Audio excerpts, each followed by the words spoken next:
కృష్ణమ్మ ఒడిలో చిచ్చు రేగుతోంది. ఉమ్మడి ప్రాజెక్టుల నీటి కోసం గతంలో తలపడ్డ రెండు రాష్ట్రాలు ఇప్పుడు మత్స్య సంపద కోసం, ఉపాధి హక్కు కోసం సరిహద్దుల్లో యుద్ధానికి సిద్ధమవుతున్నాయి.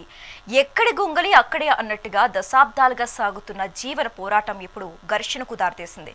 సూర్యాపేట జిల్లా చింతలపాలెం మండలంలోని రెబ్బలి గ్రామం ఇప్పుడు ఒక వివాదానికి వేదికైంది. తెలంగాణ మత్స్యకారుల హక్కులను ఏపీ మత్స్యకారులు హరిస్తున్నారా, లేక రాజకీయ కక్ష సాధింపులో భాగంగా వలస వచ్చిన వారిని వేధిస్తున్నారా? అసలు ఈ డ్యూయల్ ఐడెంటిటీ వెనుక ఉన్న కథ ఏంటి? పులిచింతల ముంపు ప్రాంతాల్లో సాగుతున్న ఈ అక్రమ వేటపై మెగా9 టీవీ స్పెషల్ రిపోర్ట్.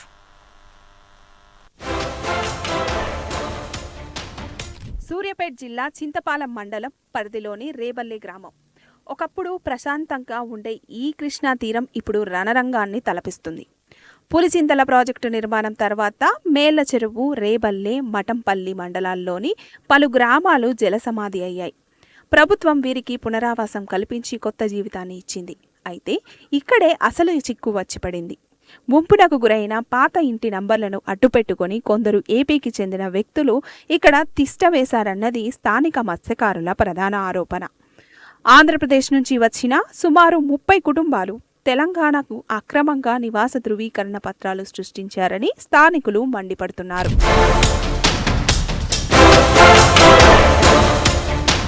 స్థానిక మత్స్యకారుల ఫిర్యాదు ప్రకారం ఏపీ మత్స్యకారులు గోడ మీద పిల్లిలా రెండు రాష్ట్రాల్లో లబ్ధి పొందుతున్నారు. తెలంగాణలో పాత ఇంటి నంబర్లతో ఆధార్ కార్డులు, ఫిషనరీస్ సొసైటీ సభ్యత్వాలు పొందడమే కాకుండా అటు ఆంధ్రప్రదేశ్లోనూ ప్రభుత్వ పథకాలను అందుకుంటున్నారు. ఇది ముమ్మాటికి ప్రభుత్వ ఖజానాకు గండికొట్టడమేనని స్థానికులు వాదిస్తున్నారు. వివాదం కేవలం కాగితాలకే పరిమితం కాలేదు. ఈ అక్రమ వలసదారులు నిషేధిత వలలను ఉపయోగిస్తూ చేపల వేట సాగిస్తున్నారని స్థానికులు ఆరోపిస్తున్నారు. దీనివల్ల కృష్ణానదిలో చేపల నిల్వలు పూర్తిగా తగ్గిపోతున్నాయి. మా నేల, మా నీరు, మా చేపలు అని నినాదిస్తున్న తెలంగాణ మత్స్యకారులు అధికారుల చుట్టూ తిరుగుతున్నారు. ఇప్పటికే రెవెన్యూ, ఫిషనరీస్ మరియు పంచాయతీరాజ్ శాఖల అధికారులు క్షేత్రస్థాయిలో విచారణ ప్రారంభించారు.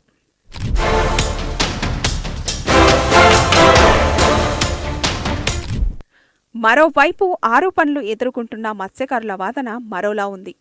తాము దశాబ్దాలుగా ఇక్కడే ఉంటున్నామని, ఇప్పుడు తమను అపరిచితులుగా చూడటం ఏంటని వారు ప్రశ్నిస్తున్నారు. గత 40 ఏళ్లుగా పులిచింతల ముంపు ప్రాంతమే మా నివాసమని, తమకు వేరే ఆధారం లేదని వారు ఆవేదన వ్యక్తం చేస్తున్నారు. అయితే ఈ వివాదానికి రాజకీయ రంగు కూడా పులుముకుంది. పరిస్థితి విషమించడంతో చింతలపాలెం పోలీసులు రంగంలోకి దిగారు.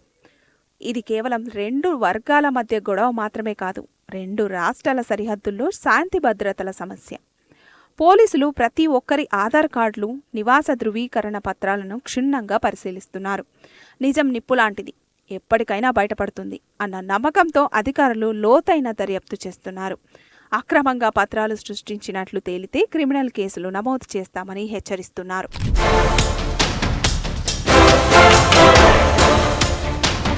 పులిచింతల సాక్షిగా సాగుతున్న ఈ పోరు కేవలం చేపట్ల వేట కోసం మాత్రమే కాదు, అది ఉనికి కోసం సాగుతున్న పోరాటం. అక్రమాలకు తావు లేకుండా, అర్హులకు అన్యాయం జరగకుండా అధికారులు తీసుకునే నిర్ణయంపైనే ఈ ప్రాంత ప్రశాంతత ఆధారపడి ఉంది. అక్రమాలకు పాల్పడితే చట్టం తన పని తాను చేసుకుపోతుంది. అంతవరకు చింతలపాలెం పోలీసుల నిఘా నీడలో ఈ సరిహద్దు గ్రామాలు ఉండక తప్పదు.